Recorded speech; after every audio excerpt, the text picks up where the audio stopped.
அவர்கள் நினைப்பது போல் அல்ல. நீ வாழ்கிறாய் சே. பொலிவியாவின் வாலே கிராண்டாவில் சேகுவாராவின் உடல் புதைக்கப்பட்டிருந்த இடத்தின் அருகில் அமைந்திருக்கும் தபால் தந்தி அலுவலகத்தின் சுவற்றில் எழுதப்பட்டிருக்கும் வாசகங்கள் இவை. இங்கு ஒரு கேள்வி எழ வேண்டியது அவசியம். சே வாழக்கூடாது என்று நினைக்கும் அந்த அவர்கள் யார்? சே வாழக்கூடாது என அவர்கள் ஏன் நினைத்தார்கள்? சே ஏன் வாழ வேண்டும்? முதலில் யார் இந்த சேகுவேரா? சேகுவேரா என்பவர் நம்மை பொறுத்தவரை இளைஞர்களின் டி ஷர்ட்டுகளிலும் கீ செயின்களிலும் இருசக்கர வாகன முகப்புகளிலும் கலைந்த தலையோடும் சவரம் செய்யப்படாத தாடியோடும் இருப்பவர். இன்னும் கொஞ்சம் அதிகமாக சொன்னால் புரட்சியை பெயரில் கொண்டிருக்கும் இயக்கங்கள் சிலவற்றின் உறுப்பினர் அட்டைகளில் இடம்பெற்றிருக்கும் நபர். அவ்வளவே. ஆம், நாம் எல்லாம் அறிந்த சேகுவேரா ஒரு புரட்சியாளர். ஆனால் அவர் அந்த வரையறைக்குள் மட்டும் அடங்குபவர் அல்ல. சேகுவேரா உலகை நேசித்த பெருங்காதலன். தன்னுடைய நோக்கங்கள் நிறைவேற வேண்டும் என்பதற்காக தன்னையே அர்ப்பணிக்க தயங்காத சாகசக்காரன். எல்லாவற்றிற்கும் மேலாக ஒடுக்கப்பட்ட மக்களை கரையேற்ற நினைத்த ஒரு மனிதாபிமானி. அதற்கு இந்த சம்பவம் ஒரு உதாரணம். பொலிவியாவில் கைது செய்யப்பட்ட சேகுவேரா ஒரு பள்ளிக்கூடத்தில் சிறை வைக்கப்பட்டிருந்தார். தனக்கு உணவளிப்பதற்காக வந்த அந்த பள்ளி ஆசிரியரிடம் அந்த கட்டிடம் என்ன இடம் என விசாரிக்கிறார் சேகுவேரா. அது ஒரு பள்ளிக்கூடம் என்ற பதில் சேகுவேராவை மிகவும் வேதனைக்குள்ளாக்கியது. இப்படி மோசமான ஒரு இடத்தில் பள்ளிக்கூடம் எப்படி செயல்பட முடியும்? இங்கு பாடம் எடுப்பது உங்களுக்கு கடினமாக இல்லையா என அவர் கேள்வி எழுப்பினார். மேலும், ஒருவேளை நான் பிழைத்திருந்து புரட்சியும் வெற்றி பெற்றால் உங்களுக்கு நல்ல பள்ளிக்கூடம் கட்டித்தருகிறேன் என அந்த ஆசிரியரிடம் உறுதியளித்தார். சேகுவேராவிடம் மிகுந்திருந்த இந்த மனிதம்தான் எத்தனையோ புரட்சியாளர்களுக்கு மத்தியில் அவரை துருவ நட்சத்திரமாக மின்ன வைத்தது. அர்ஜென்டினாவின் தலைநகர் பியூனஸ் அயர்ஸில் 1928 ஜூன் 14 அன்று பிறந்த சேகுவேராவின் இயற்பெயர் எர்னாஸ்டோ குவேரே டி லா செர்னா. தந்தை எர்னாஸ்டோ குவேரே லிஞ்ச், தாய் ஜெலியா. சேகுவேரா பிறந்தபோது அவரது குடும்பம் பியூனஸ் அயர்ஸில் ரம்மியமான கடற்கரை பகுதியில் வசித்து வந்தது. அவருக்கு 2 வயதான போது ஆஸ்துமா இருப்பது கண்டறியப்பட்டது. ஆஸ்துமாவினால் பாதிக்கப்பட்ட சேகுவேராவை பராமரிப்பதற்காக அதிக குளிர் நிலவும் பிரதேசமான பியூனஸ் அயர்ஸை விட்டு அவரது குடும்பம் இடம்பெயர வேண்டியிருந்தது. மருத்துவர்களின் ஆலோசனையும் அதுவாகவே இருந்தது. ஆனால் தகுந்த சீதோசனம் நிலவும் இடத்தை கண்டறிய சேகுவேராவின் பெற்றோர்களுக்கு அதிக காலம் பிடித்தது. சுமார் 5 ஆண்டுகளுக்கு பிறகு அர்ஜென்டினாவிற்குள்ளேயே அவர்கள் ஒரு இடத்தை கண்டறிந்தனர். அந்த இடத்தின் பெயர் ஆல்டா கிரேசியா. மலைகள் சூழ இயற்கையால் ஆசீர்வதிக்கப்பட்ட தலம். சேகுவேராவின் நோய் அவரை கல்வியில் பின்தங்கச் செய்தது. தொடக்க பள்ளியில் சேர்க்கப்பட்ட அவரால் தொடர்ந்து அங்கு கல்வி கற்க முடியவில்லை. அதன் காரணமாக தன் மகனுக்கு தானே ஆசிரியராக மாறினார் சேகுவேராவின் தாய் ஜெலியா. தங்கள் மகனுக்கு கல்வி மட்டும் போதாது என்பதில் உறுதியாக இருந்தனர் சேகுவேராவின் பெற்றோர். தன் மகனை சகஜ நிலைக்கு திருப்புவதற்காக பல பயிற்சிகளை அளித்தார் எர்னாஸ்டோ குவேரே லிஞ்ச். தனது பெற்றோர்களின் அரவணைப்பின் காரணமாக மீண்ட சேகுவேரா மற்ற குழந்தைகளைப் போல் சகஜ நிலைக்கு திரும்பினார். இளம் வயதிலேயே பல தத்துவங்களின் அறிமுகம் சேகுவேராவுக்கு கிடைக்க தொடங்கியது. அதேபோல் இலக்கியங்களும். சேகுவேராவின் தாய் ஜெலியா இடதுசாரி தத்துவங்களின் மீது ஆர்வம் கொண்டவர். அதேபோல் சேகுவேராவின் தந்தையும் புத்தக காதலர். உலகின் தலை சிறந்த இலக்கியவாதிகள் பலரை இளம் வயதிலேயே படிக்க தொடங்கினார் சேகுவேரா.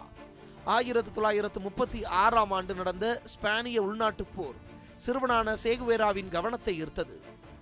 மேலும் சேகுவேராவின் தந்தை எர்னாஸ்டோ லிஞ்ச் ஆக்ஷன் அர்ஜென்டினா என்ற அமைப்பை தொடங்கியதும் சேகுவேராவின் அரசியல் ஆர்வத்தை அதிகரித்தது. ஆக்ஷன் அர்ஜென்டினா ஒரு பாசிச எதிர்ப்பு இயக்கம். சேகுவேராவினால் ஒரு இடத்தில் வசிக்க முடியவில்லை. அவரது தந்தை எர்னாஸ்டோவின் தொழில் நிமித்தமாக அடிக்கடி இடத்தை மாற்றிக்கொள்ள வேண்டிய அவசியம் அந்த குடும்பத்திற்கு இருந்தது. 1943 சேகுவேராவின் குடும்பம் கோர்டோபாவுக்கு குடிபெயர்ந்தது. அங்குதான் தனது நெருங்கிய நண்பரான ஆல்பர்டோ கிரானடோவை சந்தித்தார் சேகுவேரா. அந்த நேரத்தில் அவரது குடும்பத்தில் பிரச்சனை எழத் தொடங்கியது. சேகுவேராவின் பெற்றோர்களுக்கிடையேயான உறவில் விரிசல் விழத் தொடங்கியது. 1945 சேகுவேராவின் தாய் தந்தை இருவரும் பிரிந்தனர். அந்த நேரத்தில் தனது உயர்நிலை பள்ளி படிப்பை முடித்திருந்தார் சேகுவேரா. பொறியியல் படிக்க வேண்டும் என நினைத்திருந்த சேகுவேராவின் கவனம் திடீரென மருத்துவத்தின் பக்கம் திரும்பியது. மருத்துவ படிப்பில் சேர்ந்த சேகுவேராவை ஆஸ்துமா மட்டுமல்லாமல் இன்னும் ஒரு நோயும் தாக்கியிருந்தது. அந்த நோயின் பெயர் காதல்.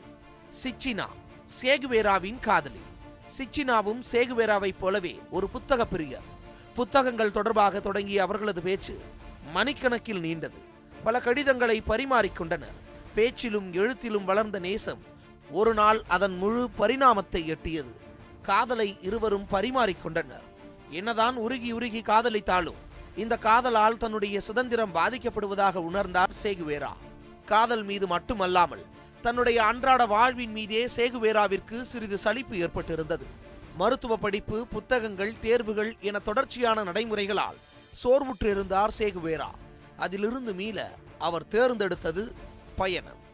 சேகுவேராவோடு அவரது நண்பர் ஆல்பர்டோ கிரானடாவும் சேர்ந்து கொண்டார். 1952ஆம் ஆண்டு ஜனவரியில் தங்களது பயணத்தை தொடங்கினர் சேகுவேராவும் ஆல்பர்டோவும். 8 மாதங்களில் 5 நாடுகளை சுற்றி வர வேண்டும். இதுதான் அவர்களின் திட்டம். மோட்டார் சைக்கிளில் பயணிக்க அவர்கள் தீர்மானித்திருந்தார்கள். லா பெடரோசா என்று அழைக்கப்பட்ட அந்த மோட்டார் சைக்கிளை பயன்படுத்தி லத்தீன் அமெரிக்க நாடுகள் அனைத்தையும் சுற்றி வர வேண்டும் என்பது அவர்களின் விருப்பம். ஆண்டிஸ் மலைத்தொடரை கடந்து சிலி வழியாக பெரு சென்று சேர வேண்டும் என்பது அவர்களின் எண்ணம். ஆனால் அந்த பயணம் அவ்வளவு எளிதாக அமைந்துவிடவில்லை. ஆபத்தான மலைப்பகுதிகளில் அவர்கள் பயணிக்க வேண்டியிருந்தது. மோட்டார் சைக்கிள் அடிக்கடி பிரச்சனை கொடுத்தது. ஒரு பக்கம் சேகுவேராவை ஆஸ்துமா மிகவும் தொந்தரவுக்குள்ளாக்கியது. ஆனாலும் தங்கள் இலக்கில் தீவிரமாக இருந்த நண்பர்கள் இருவரும் தொடர்ந்து பயணித்தனர். வரலாற்றில் மோட்டார் சைக்கிள் பயணம் என இது அறியப்படுகிறது. ஆனால் சாண்டியாகோவில் தங்கள் மோட்டார் சைக்கிளுக்கு அவர்கள் விடை கொடுத்தனர். தொடர்ந்து பிரச்சனை கொடுத்த அந்த மோட்டார் சைக்கிளை அவர்கள் கைவிட நேர்ந்தது. சிலிக்கு சென்ற அவர்கள் அந்த ஆண்டின் ஏப்ரல் மாதம் பெரு சென்று சேர்ந்தனர். பெருவின் புராதன சின்னமான மச்சு பிச்சு மலைப்பகுதிகளில் பூர்வகுடிகள் படும் துன்பங்களை நேரடியாக கண்டனர். ஏகாதிபத்திய ஆட்சிகளின் மீதான சேகுவேராவின் கோபம் அங்குதான் உருப்பெற்றது.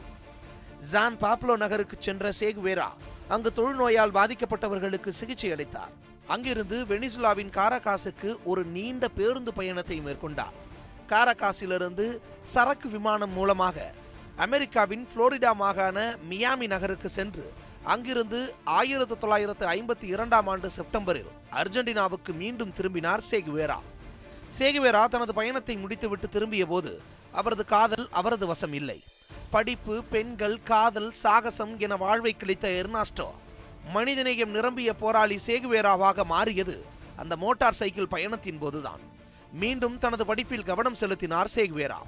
அப்போது அவருக்கு ஒரு பிரச்சனை ஏற்பட்டது. பட்டப்படிப்பு முடிக்க வேண்டும் என்றால் கட்டாய இராணுவ சேவை ஆற்ற வேண்டும். ஆனால் சேகுவேராவிற்கு அதில் விருப்பமில்லை. இவ்வளவு காலமும் அவருக்கு அதிக தொல்லை கொடுத்த ஆஸ்துமா இப்போது கை கொடுத்தது. ஆஸ்துமா நோய் இருப்பதால் இராணுவத்தில் பணியாற்ற தேவையான உடற்தகுதி இல்லை என சேகுவேரா நிராகரிக்கப்பட்டார். தனது மருத்துவ படிப்பை முடித்த சேகுவேரா ஒவ்வாமை குறித்த தனது ஆராய்ச்சியை தொடங்கினார். மருத்துவரான பின் சேகுவேரா தனது நண்பர்களிடம் அதிகம் பேசியது அமெரிக்க ஏகாதிபத்தியம் குறித்தும் லத்தீன் அமெரிக்க நாடுகளின் அவல நிலை குறித்தும் தான். விரைவில் தன் பணி சேகுவேராவிற்கு சலிப்பை ஏற்படுத்தியது. பறவைகள் எப்போதும் கூடுகளை விரும்புவதில்லை. சேவும் அப்படித்தான். பறப்பதற்கு அவரது சிறகுகள் துடித்துக் கொண்டிருந்தன. மீண்டும் ஒரு பயணத்திற்கு அவர் ஆயத்தமானார். தனது தாயிடமிருந்து விடைபெற்றுவிட்டு பியூனஸ் ஐர்ஸிலிருந்து புறப்பட்டார். ரயில் நிலையம் வரை வந்து சேகுவேராவை வழி அனுப்பினார் அவரது தாய் ஜெலியா. தன்னிடம் விடைபெறும் தன் மகன் இந்த பயணத்தின் மூலம் உலகின் ஆகச்சிறந்த புரட்சியாளனாக மாறப்போகிறான் என்பது அந்த தாய்க்கு அப்போது தெரிந்திருக்கவில்லை. எங்கு தொடங்கியதோ அங்கு முடிவதுதான் இயற்கை நியதி. இந்த இடத்தில் அதனை இப்படி மாற்றலாம். எங்கே முடிந்ததோ அங்கிருந்து தொடங்கியது. சேகுவேரா முதலில் சென்றது பொலிவியாவிற்கு. பொலிவிய சுரங்கங்களில் தொழிலாளர்கள் சந்திக்கும் கொடுமைகளை கண்ட சேகுவேரா முதலாளித்துவத்தின் கோர முகத்தை முதன்முறையாக நேரில் கண்டார். பின்னர் அங்கிருந்து பெருவின் மச்சுபிச்சுவிற்கு சென்றார். முன்னர் ஆல்பர்டோவோடு பயணித்த பாதையில் தான் பயணிக்க தீர்மானித்திருந்தார் சேகுவேரா. ஆனால் இப்போதும் நிறைய பிரச்சனைகள். எனவே அங்கிருந்து கவுதமாலாவிற்கு சென்றார்.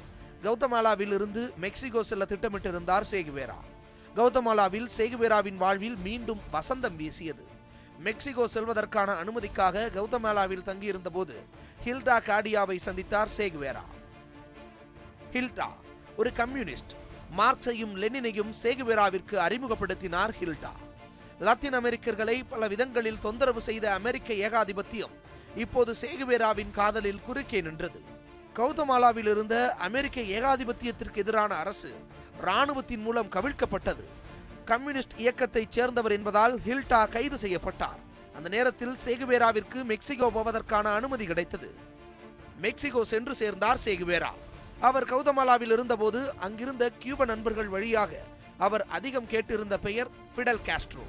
கியூபாவில் ஆட்சியில் இருந்த பாடிஸ்டா அரசுக்கு எதிராக அவர் போராடி கொண்டிருந்தார். மெக்சிகோ வந்த சேகுவேரா ஒரு மருத்துவமனையில் பணியாற்றிக் கொண்டிருந்த போது ஏற்கனவே தனக்கு அறிமுகமாயிருந்த கியூப நண்பர் ஒருவரை சந்தித்தார். அவர் மூலம் ரவுல் காஸ்ட்ரோவை சந்திக்கும் வாய்ப்பு சேகுவேராவிற்கு அமைந்தது. 1953ஆம் ஆண்டு கியூபாவில் நடந்த புரட்சிக்கான முயற்சி தோல்வியடைந்திருந்ததால் பாடிஸ்டா அரசால் கைது செய்யப்பட்டு விடுவிக்கப்பட்டிருந்த ஃபிடல் காஸ்ட்ரோ அப்போது மெக்சிகோ வந்து சேர்ந்திருந்தார். ரவுல் காஸ்ட்ரோவை சந்தித்த சில நாட்களிலேயே ஃபிடல் காஸ்ட்ரோவையும் சந்தித்தார் சேகுவேரா. உலகை உலுக்கப் போகும் புரட்சி ஒன்றிற்கான புள்ளி வைக்கப்பட்டது. ஃபிடலை தனது தலைவராக ஏற்றுக்கொண்ட சேகுவேரா இனி தனது பயணம் அவருடன் தான் என தீர்மானித்தார். கியூப புரட்சிக்கான திட்டம் தீட்டப்பட்டது. ஆட்கள் திரட்டப்பட்டனர். ஆயுதங்களும் திரட்டப்பட்டன. புரட்சியாளர்களுக்கு கொரில்லா பயிற்சி அளிக்கப்பட்டது. அதே நேரத்தில் ஹில்டா மெக்சிகோ வந்து சேர்ந்தார். அவரும் சேகுவேராவும் திருமணம் செய்து கொண்டனர். புரட்சிக்கான ஆயத்தங்கள் நடப்பதை மோப்பம் பிடித்த கியூபாவின் பாடிஸ்டா அரசு மெக்சிகோ காவல்துறையை நாடியது. ஃபிடல் காஸ்ட்ரோவும் மற்றவர்களும் கைது செய்யப்பட்டனர். சேகுவேராவிற்கு அது முதல் சிறை அனுபவம். புரட்சிக்காக திரட்டி வைத்திருந்த ஆயுதங்கள் அத்தனையும் மெக்சிகோ அரசால் கைப்பற்றப்பட்டன.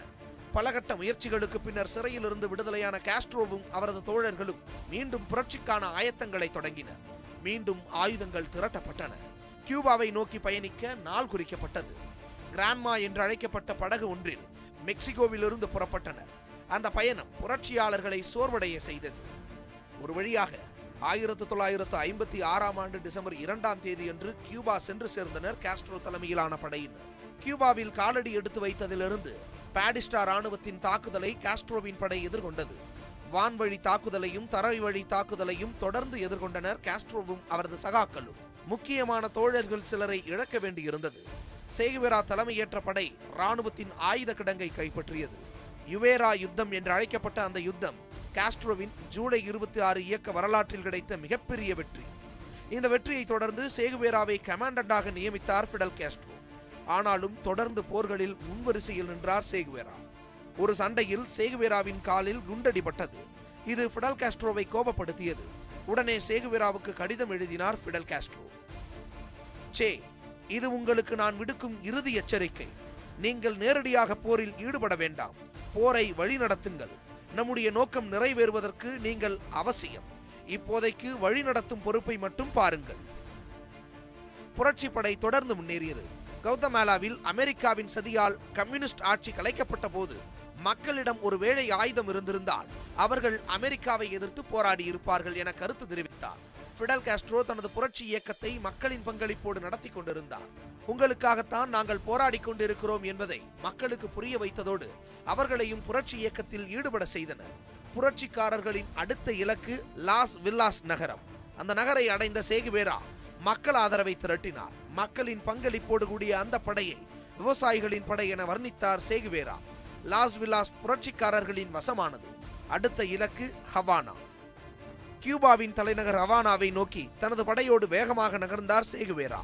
இந்த நேரத்தில் பாடிஸ்டாவின் இராணுவத்தினர் மிகவும் சோர்வடைந்திருந்தனர். சேகுவேராவிற்கு எதிர்ப்பு அதிகமாக இருக்கவில்லை. 1959ஆம் ஆண்டு ஜனவரி 7 அன்று ஹவானா நகருக்குள் நுழைந்த காஸ்ட்ரோவை வரவேற்றார் சேகுவேரா. ஹவானா அப்போது புரட்சியாளர்கள் வசம் வந்திருந்தது. ஆம், கியூப புரட்சி வெற்றி பெற்றிருந்தது. உண்மையான சவால் அப்போதுதான் தொடங்கியது. புதிய அரசை அமைக்க வேண்டும். தேசத்தை புனர் நிர்மாணம் செய்ய வேண்டும். அதல பாதாளத்தில் வீழ்ந்து கிடந்த பொருளாதாரத்தை சீர்படுத்த வேண்டும். விவசாயிகளின் ரத்தத்தை உறிஞ்சிக் கொண்டிருந்த அமெரிக்க நிறுவனங்களை விரட்டியடிக்க வேண்டும்.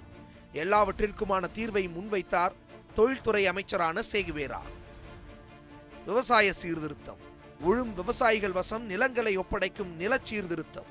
சேகுவேராவின் திட்டத்திற்கு காஸ்ட்ரோ சம்மதித்தார். அமெரிக்க நிறுவனங்களிடமிருந்த நிலங்கள் பறிக்கப்பட்டு நாட்டுடைமையாக்கப்பட்டன. அந்த நிலங்கள் விவசாயிகளுக்கு பகிர்ந்தளிக்கப்பட்டது. லட்சக்கணக்கான விவசாயிகளுக்கு நிலமும் வீடும் கிடைத்தது. விவசாய உற்பத்தி பெருகியது. சேகுவேரா அடுத்து கவனம் செலுத்தியது இராணுவத்தில். மக்களுக்கான கம்யூனிச ஆட்சியை கண்டு அமெரிக்கா சும்மா இருக்காது. ஏதேனும் இடைஞ்சல்களை உருவாக்கும் என எதிர்பார்த்த சேகுவேரா இராணுவ வலிமையை பெருக்கினார். ஒரு நாட்டில் இராணுவத்தின் வலிமை பெருக்கப்படுவது சேகுவேராவுக்கு விருப்பமில்லாத விஷயம். இராணுவத்திற்கு செலவிடப்படும் மூலதனம் வீணானது என்பதுதான் சேகுவேராவின் எண்ணம். அந்த சமயத்தில் சேகுவேராவிற்கு மீண்டும் திருமணமாகி இருந்தது. தனது சக புரட்சியாளரான அலைடா மார்ச்சை ஹில்டாவின் சம்மதத்தோடு திருமணம் செய்து கொண்டிருந்தார் சேகுவேரா. புரட்சிக்கு பின்னர் கியூப கல்வித்துறையில் மிகப்பெரிய மாற்றம் நிகழ்ந்து கொண்டிருந்தது. கல்விதான் உண்மையான சொத்து என்பதில் பிடல் காஸ்ட்ரோவும் சேகுவேராவும் ஆழமான நம்பிக்கை கொண்டிருந்தனர். தெரியாதவர்கள் கற்றுக்கொள்ளுங்கள், தெரிந்தவர்கள் கற்றுக் கொடுங்கள். கியூப தேசிய கல்வி இயக்கத்தின் தாரக மந்திரம் இது. நோக்கம் மிகவும் எளிதானது. ஒவ்வொரு கியூப குடிமகனும் எழுத்தறிவு பெற வேண்டும், அவ்வளவுதான். கியூபா கல்வியில் செய்திருக்கும் சாதனைகள் அளப்பரியது. கியூபாவில் எல்லா தரப்பினருக்கும் கல்வி இலவசம். அதேபோல் உலகில் வேறு எந்த நாடும் சாதிக்க முடியாத அளவிற்கு 37 மாணவருக்கு ஒரு ஆசிரியர் என்ற விகிதத்தை சாதித்திருக்கிறது கியூபா. கல்வியில் மட்டுமல்லாமல் மருத்துவத்திலும் கியூபா சாதனை படைத்தது. புரட்சிக்கு முன்பது 55 இருந்த கியூப மக்களின் சராசரி ஆயுட்காலம் புரட்சிக்கு பின்னர் 75 மாறி இருந்தது. 1959 ஆண்டு தொடங்கி அரசு முறை பயணமாக பல நாடுகளுக்கு சென்றார் சேகுவேரா. எகிப்து, ஜப்பான், யூகஸ்லோவியா, இலங்கை, இந்தோனேஷியா, பாகிஸ்தான் ஆகிய நாடுகளுக்கு சென்ற சேகுவேரா இந்தியா வந்து அப்போதைய பிரதமர் ஜவஹர்லால் நேருவை சந்தித்து பேச்சுவார்த்தை நடத்தினார். கியூபாவின் தொடர் முன்னேற்றம் அமெரிக்காவிற்கு எரிச்சலை ஏற்படுத்தியது. பொருளாதார தடைகள் என்ற பெயரில் கியூபாவை அச்சுறுத்த தொடங்கியது அமெரிக்கா. கியூபாவிலிருந்து சர்க்கரை இறக்குமதி செய்வதை நிறுத்தியது. இதனால் உற்பத்தி செய்யப்பட்ட பல டன் சர்க்கரைகள் கியூபாவில் தேங்கின. அப்போது சோவியத் யூனியன் கியூபாவிற்கு கை கொடுத்தது. கியூபாவிற்கு ஏவுகணை உள்ளிட்ட ஆயுதங்களை வழங்க சோவியத் யூனியன் ஒப்புக்கொண்டது. சோவியத்தின் ஏவுகணைகள் கியூபாவில் இறங்கிய அடுத்த நொடி அவை அமெரிக்க பெருநகரங்களை குறிவைக்கும் என அறிவித்தார் சேகுவேரா.